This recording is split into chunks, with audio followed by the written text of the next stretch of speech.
Alright guys, what is up? And today I'm doing a commentary, and it feels like forever since I've done one of these. I haven't done one since October 28th, and today is November 8th, and all of my videos since then have been like live comms and stuff like that, so I haven't done a commentary in forever.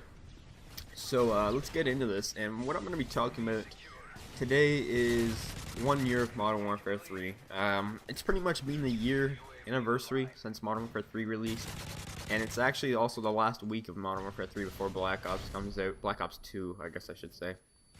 So, I'm pretty much going to cover my thoughts, opinions, and pretty much a whole year of Modern Warfare 3 in this video. And, yeah, let's get into this, shall we?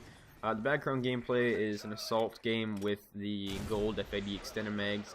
Final score, I think it's like a 40 plus, under like 6 or 7 deaths, I think. So, yeah. Let's get into this. When Modern Warfare 3 first got released, I had really high expectations for the game. The game looked really good. I was really happy with it. There were very few things I disliked when this game first came out, and I was having a lot of fun with it, I guess you could say. And when this game first came out, a lot of people don't know, but I was putting on 3 to 4 hours of gameplay a day, like, you know, playing time. And, you know, it might not seem a lot, but I did that for a couple months straight. Now, keep in mind, when this game first came out, I thought to myself, this isn't going to keep me occupied for a whole year like Black Ops did. For you guys that don't know, I played Black Ops almost every day for the whole entire year that was out. Where, when Modern Warfare 3, when it first came out, I said to myself, I can see myself getting bored of this game kind of quick. I'm not sure what it was, you know, if it's, you know, there's a lot of maps, there's a lot of game modes, there's a lot of weapons, but for some reason I could still see myself getting bored of the game, and I wasn't sure why that was, but, that ends up becoming true, but we will get into that later in the commentary. So, off release, you know, like I said, I thought it was a pretty good game. There was a couple things that bugged me for sure, and that was, support. I never ran Ghost in Black Ops whatsoever. On my 14th Prestige account, where I saved 14th Prestige for like 5 days played, I didn't even have Ghost bot, man. All I used was Flakjack and Hardline, and, you know, for a guy that never uses Ghost, coming into a game like Modern Warfare 3 with support and not using Assassin, it was rough. So, I learned quickly that I had to give up either Quick Draw or Hardline to use Assassin, which I was not really happy with, but I guess over time I adapted to it because I use Assassin, like, you know, it's my most used second tier perk now. But I didn't like how I had to when this game first came out, but the support spam's a little too much and stuff like that in this game, so I learned that quickly. And something else I wasn't a huge fan of that didn't seem like the biggest problem at the time when this game first got released was the death streaks. Now, once the death streaks, once the game moved on and matured through time, and, you know, you start getting better at the game, and, you know, the same kids that did bad back then, or, you know, they're still doing bad, you know, later on in the game. You know, when you're running a full party like me most of the time, you're going to destroy bad kids every once in a while. There's going to be that game where, you know, the whole other team's in death streaks, and, you know, it's annoying dying to Dead Man's Hand. They put it in the game to, you know, make players get better, but it really doesn't, you know, teach them to get better. All it does is teach them to, you know, die a bunch of times so they can get C4 strapped and they get an easy kill. It's pretty much a free kill, and that's all it teaches them to do, so death streaks were a horrible idea. I kind of see where they're going with it, but, you know, it came out completely wrong, and, you know, I don't think they should ever be in Call of Duty again. But they were also annoying, but something that didn't actually really seem to bug me a lot was the lag compensation in this game when it first came out. It was noticeable, but I didn't really complain about it a whole lot.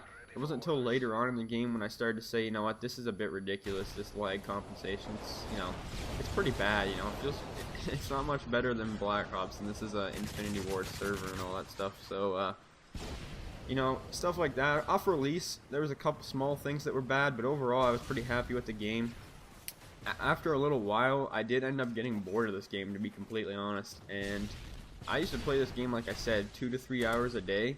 For, you know, I was in the top 1,000 for score kills and like the top 200 for wins. So, you know, I was up there, and for a long time, and I actually didn't play this game for about 2 months straight. I actually had about like 2 hours played within 2 months, which, you know, isn't much at all.